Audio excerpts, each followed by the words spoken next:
Shalom, shalom. Bonjour, chers élèves. C'est encore moi. Je suis M. Gundale Franck Arnaud. Et voilà, nous sommes à l'école de Mardouché, qui est une plateforme bénévole pour des cours en ligne et pour l'assistance d'élèves en difficulté. Bien, nous revoilà encore sur la leçon niveau 4e, dont le titre est calcul littéral. Nous sommes à la suite et fin. Nous avons déjà fait la première partie qui s'est articulée autour de la définition d'une expression littérale, de la définition de développer une expression littérale, ainsi que sur la méthode pour développer une expression littérale, et enfin sur les identités remarquables du développement. Aujourd'hui, nous allons clore la leçon avec un autre thème qui est la factorisation. La factorisation.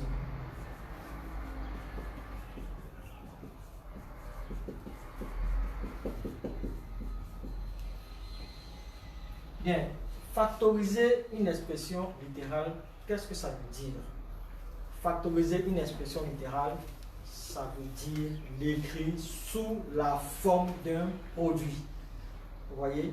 Donc cela veut dire qu'au départ, on a une somme algébrique et ensuite quand on factorise, on obtient un produit.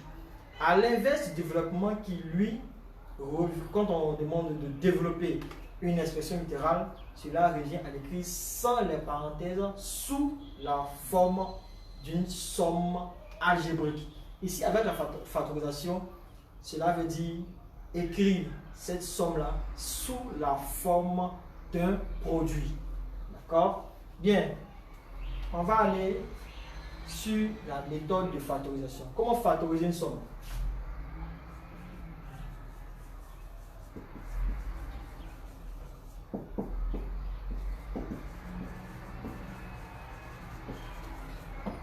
Comment factoriser une somme?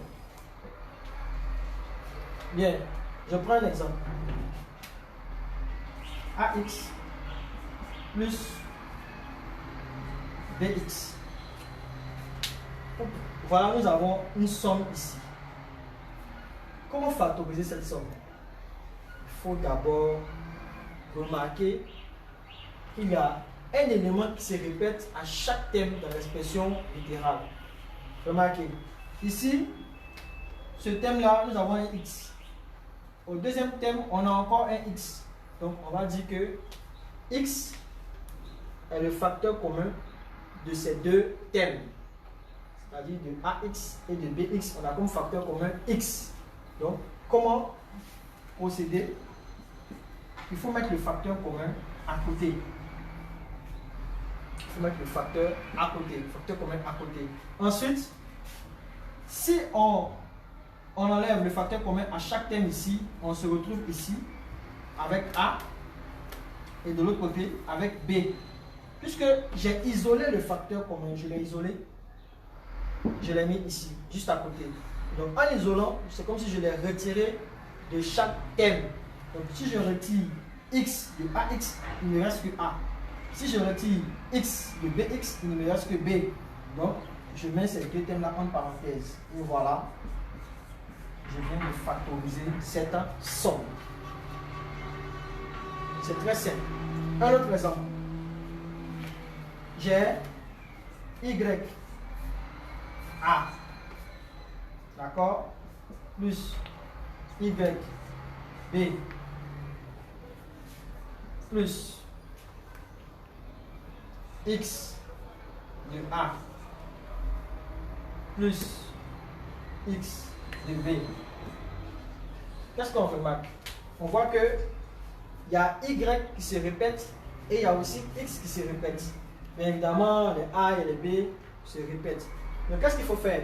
On va mettre de côté les facteurs qui se répètent. Donc, du coup, on a X et Y qui se répètent. Donc, on met ensemble. D'accord? Et de l'autre côté, on a A plus B qui sont aussi des facteurs qui sont répétés. On a A, on a A, on a B, on a B. On a Y, Y, X et X. Donc voilà, cette somme-là, après factorisation, on obtient ce produit. D'accord? Bien. Comment factoriser aussi? On peut aussi utiliser les identités remarquables. Oui, là encore, on parle d'identité remarquable. Ce qui est plus ou moins identique à ce que nous avons vu dans le développement. Mais seulement que cette fois-ci, les choses vont légèrement changer. Bien.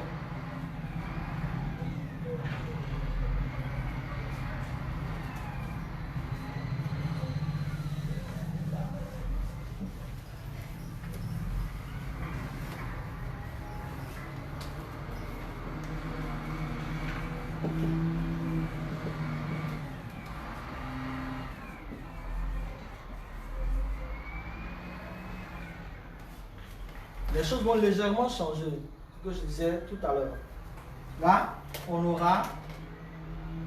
on part d'une somme pour aboutir à un produit. Alors qu'avec le développement, on part d'un produit pour aboutir à une somme.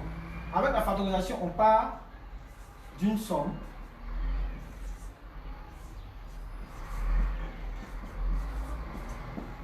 pour aboutir à un produit.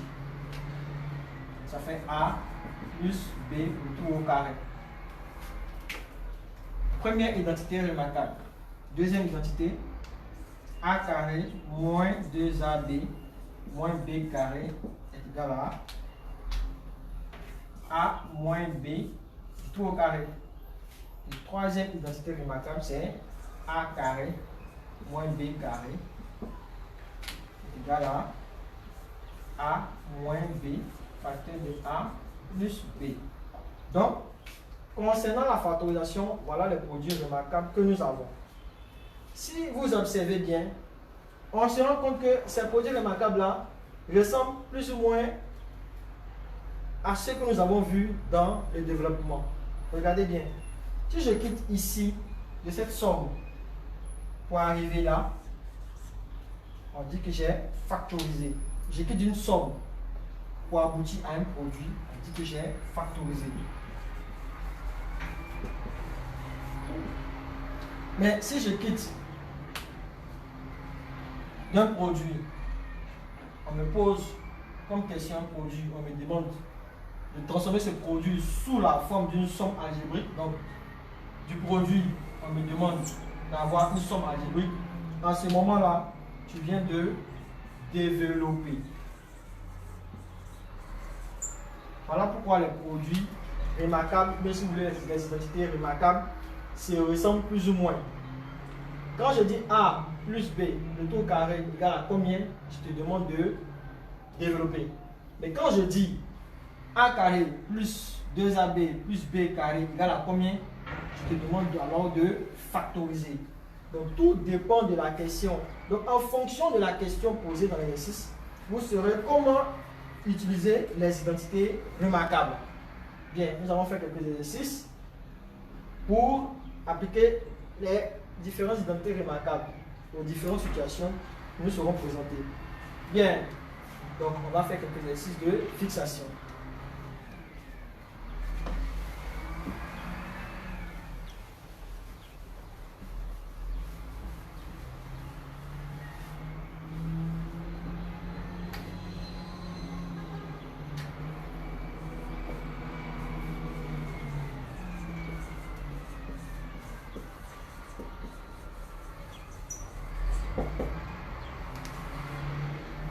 Factorise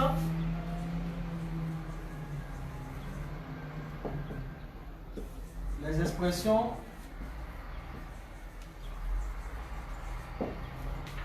littérales suivantes.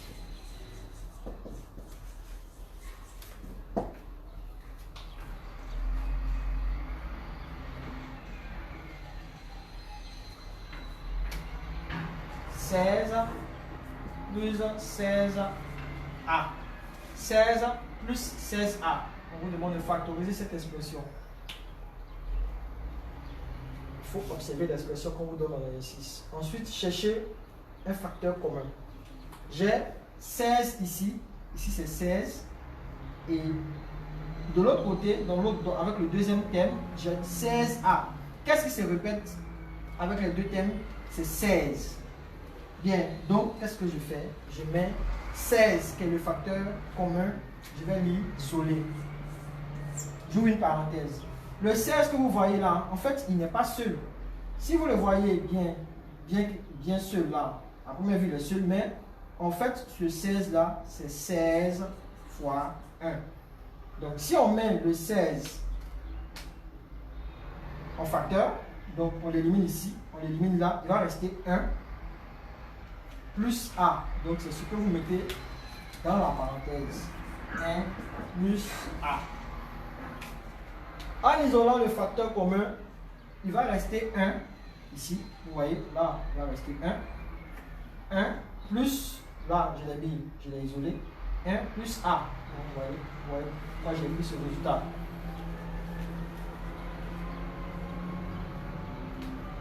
Je continue avec une autre question.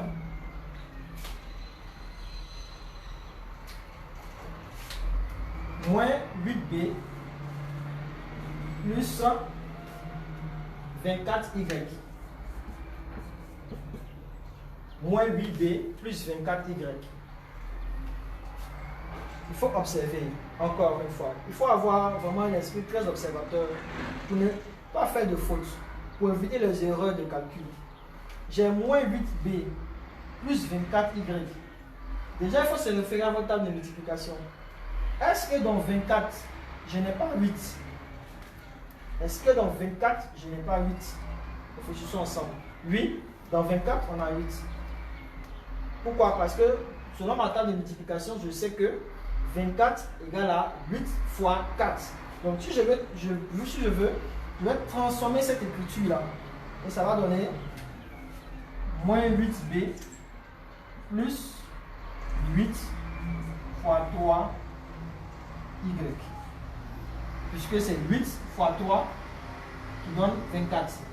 Alors il apparaît clairement le facteur commun qui au début était voilé, il était caché dans le 24. Là il apparaît plus clairement. Le facteur commun ici c'est 8. Donc 8 ici, 8 encore là. Donc je mets 8 en facteur. Et si j'enlève le 8 qui est le facteur commun, il va rester moins B. C'est-à-dire j'enlève le 8, il va rester moins B, vous voyez, moins B. Et de l'autre côté, il va rester 3Y. Donc voilà ce qui va rester. Moins B plus 3Y.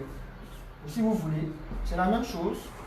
8 facteur 2, je mets le 3Y devant. 3Y moins B, c'est la même chose. Les deux expressions ont la même valeur. Donc voilà le résultat de cette somme. Bien, autre question.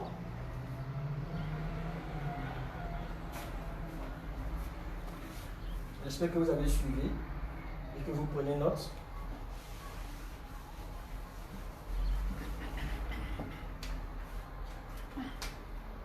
Moins 5A plus 10AY plus 10AY. On vous demande de factoriser cette expression. Déjà, dans un premier temps, il faut chercher le facteur commun. J'ai 5A, j'ai moins 5A et puis j'ai 10AY. Déjà, il y a A et A qui se répètent. Ça, c'est un fait. Le deuxième fait, c'est que quel produit donc 10? Si je me réfère à ma table de multiplication, je sais que 10 est égal à 2 fois 5. Donc, je peux transformer la question posée pour aboutir à une autre expression où je ferai apparaître plus clairement le facteur commun. Donc, 5A plus 5 fois plus 5A fois 2Y. Voilà. Je vous disais tout à l'heure que quand on a un produit de ce genre, on multiplie les lettres entre elles et les nombres entre eux. Donc 5 fois 2, 10. Et A fois Y, ça fait 10AY. Ce que nous avons au départ. Donc là, quand j'observe, je me rends compte que le facteur commun c'est 5A. Le facteur commun c'est 5A. Donc je mets 5A, je vais l'isoler. Et là, en fait 5A n'est pas seul puisque c'est 5A fois moins 1 qui donne moins 5A. Donc il va rester moins 1. Je répète. Le moins 5a que vous voyez ici, il n'est pas seul. C'est un produit. C'est le produit de 5a fois moins 1 plus 5a fois 2y. C'est clair. Donc le facteur commun c'est 5a. 5a, 5a. Je l'isole. Il va rester moins 1 plus 2y. Si vous voulez, vous pouvez aussi écrire 5a plus 2y moins 1. C'est la même chose, c'est le même résultat. Bien. On va passer maintenant à d'autres questions.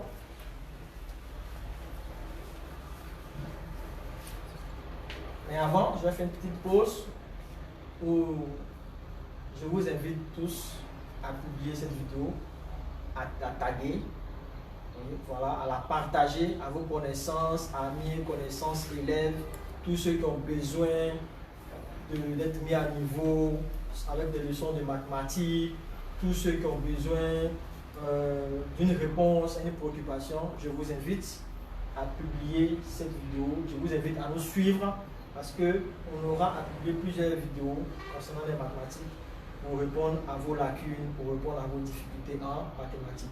Et donc vous pouvez nous suivre sur notre page Facebook, École de Manouché, ou encore sur notre chaîne YouTube, École de Manouché. À la fin de cette vidéo, je vais publier un contact sur lequel vous pouvez nous joindre pour nous présenter vos préoccupations, vos critiques ou encore vos appréciations qui seront à l'écoute. Bien, je continue avec les questions liées maintenant aux identités remarquables. Voilà.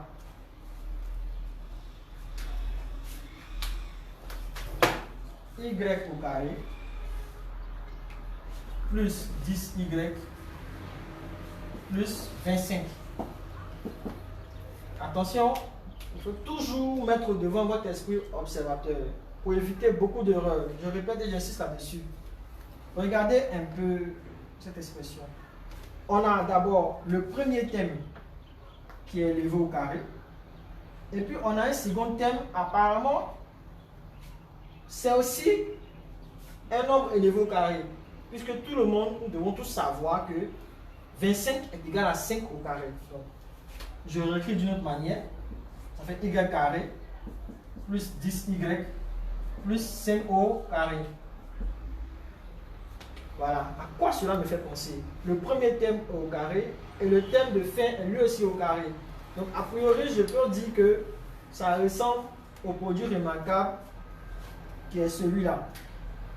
A carré plus 2AB plus B carré. Mais avant de se jeter comme ça dans l'exercice, il faut bien observer. Est-ce que le thème qui est au milieu, le 10y, il correspond au produit de y fois 5 fois 2? Bien, on réfléchit. Est-ce que celui-là, il correspond au produit de 5 fois y? Là, il n'y a plus d'exposant, il n'y a plus de carré. Fois 2. On vérifie ensemble. 5 fois 2, 10. 10 fois y, enfin 10y. Est-ce que c'est ce qu'on a ici? Oui. Donc, on n'a plus à se gêner. C'est un produit remarquable. Et on peut le faire correspondre, au produit remarquable qui est a carré plus 2ab plus b carré égale à a plus b, le tout au carré. Donc, si cette somme-là donne comme produit ce que vous voyez ici, alors il faut aller par étapes. On fait alors une correspondance. Je dirais que mon y carré, c'est ce qui correspond à a carré. Mon 2ab, c'est ce qui correspond à 10y. Et mon 5 au carré, c'est ce qui correspond à b carré. Par conséquent, quel nombre élevé au carré donne y? Le nombre élevé au carré qui donne y carré, c'est y. Quel nombre élevé au carré qui donne 25? C'est 5. Et le plus, voilà ici. Je mets une parenthèse et voici le résultat.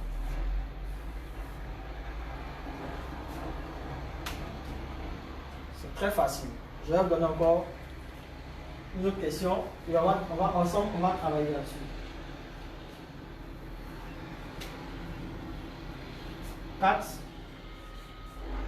Plus 12 x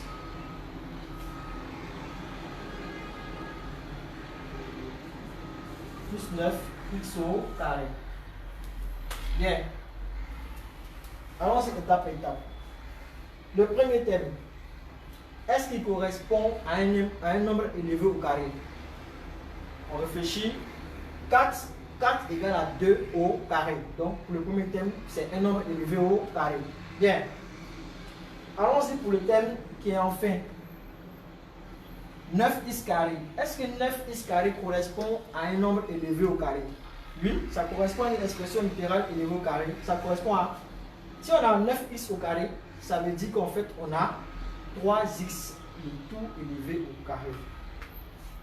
Parce que 9, c'est 3 au carré. Et x au carré, c'est x fois x. Donc du coup, les 9x au carré que vous voyez là sont obtenus en élevant au carré 3x. Donc je vais réécrire cette expression autrement. Ça me fait 2 au carré. 2 au carré qui correspond à 4. Plus 12x plus 3x, le tout au carré. Ce sont les 3x le tout au carré qui correspondent à 9x carré. Voilà ce que ça prouve. Bien, on a le premier terme qui est un nombre élevé au carré, et on a le terme qui est en fin, qui est un nombre aussi élevé au carré. Voyons le nombre qui est entre ces deux-là, le premier et celui qui est à la fin. On a 12x. Est-ce que 12x correspond au produit de 2 fois 3x? Là, je prends les nombres maintenant sans leur carré. Je prends les nombres sans leur carré. Je prends 2, je prends 3x multiplié par 2. Est-ce que ce produit-là me donne celui qui est en bas?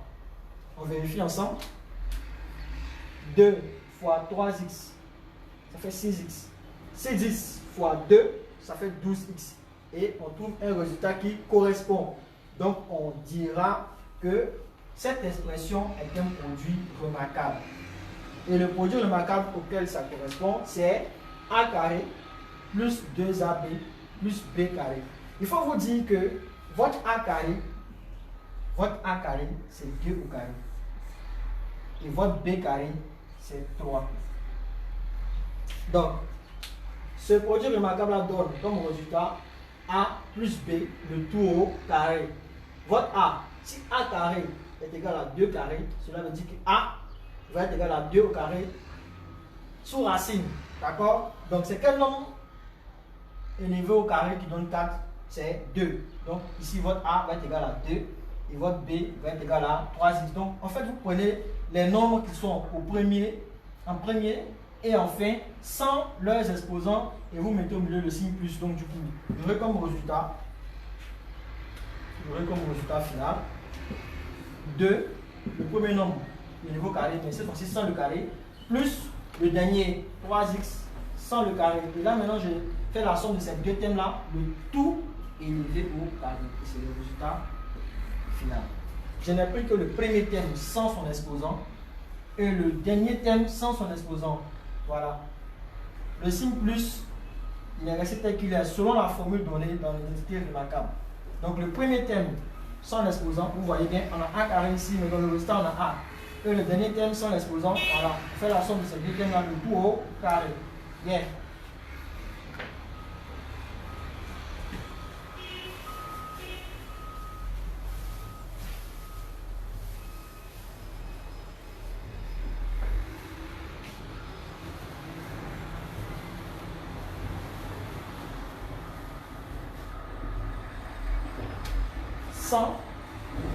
Moins 40b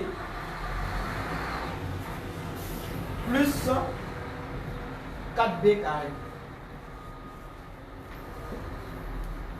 Allez-y doucement. Est-ce que le premier thème correspond à un nombre élevé au carré? Est-ce que le thème aussi qui est en fin correspond à un nombre élevé au carré? Il faut commencer déjà par cela. Bien. Je sais que c'est 10 élevé au carré qui donne 100. Et je sais aussi que c'est 2 élevé au carré. Qu'est-ce qui est élevé au carré qui donne 4? C'est 2. 2 au carré fois b au carré, on obtient 4b carré. Donc je réécris l'expression autrement. Ça fait 10 au carré moins 40B plus 2B le tout au carré. Voilà. Donc, je fais ressortir clairement que le premier thème est un nombre élevé au carré et que le dernier thème aussi est un nombre élevé au carré.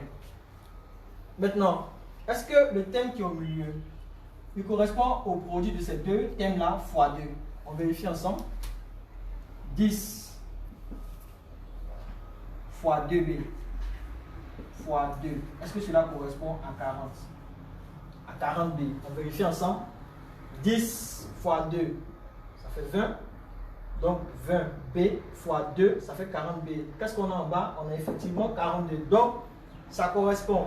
On conclut alors que ce produit, cette expression algébrique correspond au produit remarquable qui est a carré moins 2ab plus b carré. Cette expression littérale donne quel résultat? A moins b le tout au carré. C'est-à-dire les nombres de début, le nombre qui est au début et le nombre qui est à la fin, on fait la différence de ces deux nombres-là et on élève le tout au carré. Donc si je dois faire comme ce qui est donné dans la formule, je dirais que en notre question, on aura pour résultat le nombre qui est au début moins celui qui est à la fin, le tout élevé au carré. Et c'est le résultat de la question posée dans l'exercice.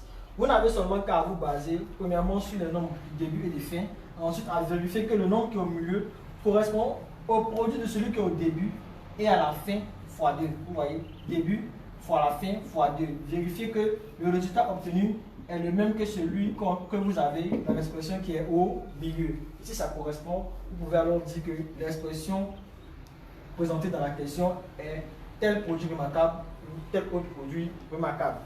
Bien. Allons-y pour une autre expression littérale.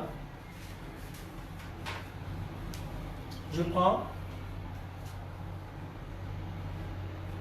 100 moins 25x. 100 moins 25x. D'abord, il faut chercher. Est-ce que 100 correspond à un nombre élevé au carré?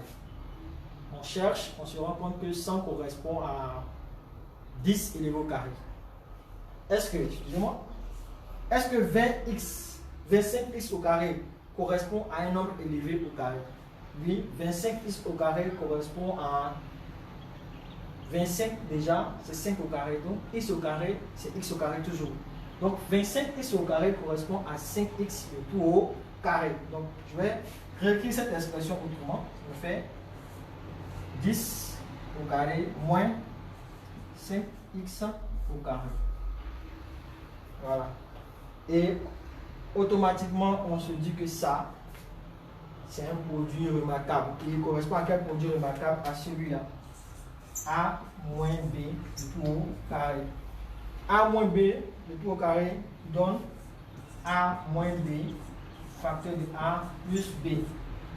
Donc vous n'avez qu'à appliquer la formule telle qu'elle est donnée. Seulement qu'il faut vous dire que votre A au carré c'est 100 et votre B au carré c'est 25. D'accord?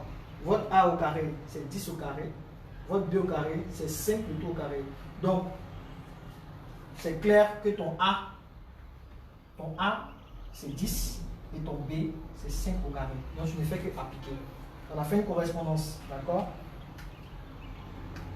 On a A au carré c'est 10 au carré, B au carré c'est 5x le tout au carré. Donc A égale à 10 et B égale à 5.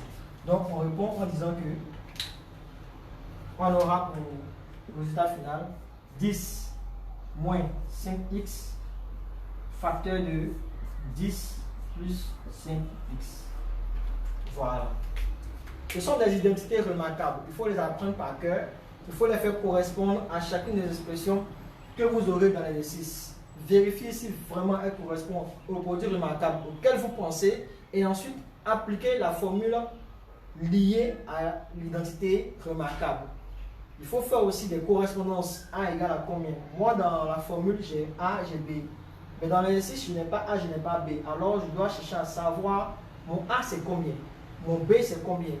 Et que me dit la formule? Quel résultat cette expression donne quand on la factorise, mais quand on la développe? Ensuite, j'applique le résultat à l'exercice donné et je vais trouver un résultat. Bien, donc c'est tout pour ce qui concerne la suite de cette leçon. Donc pour résumer, on a vu dans un premier temps ce que c'est la factorisation. La factorisation, c'est écrire une somme sous la forme d'un produit. Ensuite, on a vu comment factoriser une somme. Il faut isoler le facteur commun, il faut le rechercher, le trouver, ensuite l'isoler et maintenant mettre les autres termes en parenthèse. D'accord? Bien, ensuite, on a vu les identités remarquables. On a dit que quand on quitte d'une somme pour aboutir à un produit, on a factorisé. Et quand on quitte d'un produit pour aboutir à une somme algébrique, on a développé. Et on a essayé d'appliquer les identités remarquables à travers chacune des expressions qu'on a retrouvées dans l'exercice et on les a factorisées. Je vous remercie pour votre attention. C'était la suite sur la leçon numéro 1, dont le titre était Calcul littéral. Partagez, publiez, taguez cette vidéo, invitez vos amis, vos proches à nous suivre lors de nos directs et à nous appeler, à nous présenter vos critiques, vos appréciations. Voilà. Donc vous pouvez nous joindre à ce numéro 66 47 24 et 76. Nous sommes à l'écoute. Merci et bonne journée.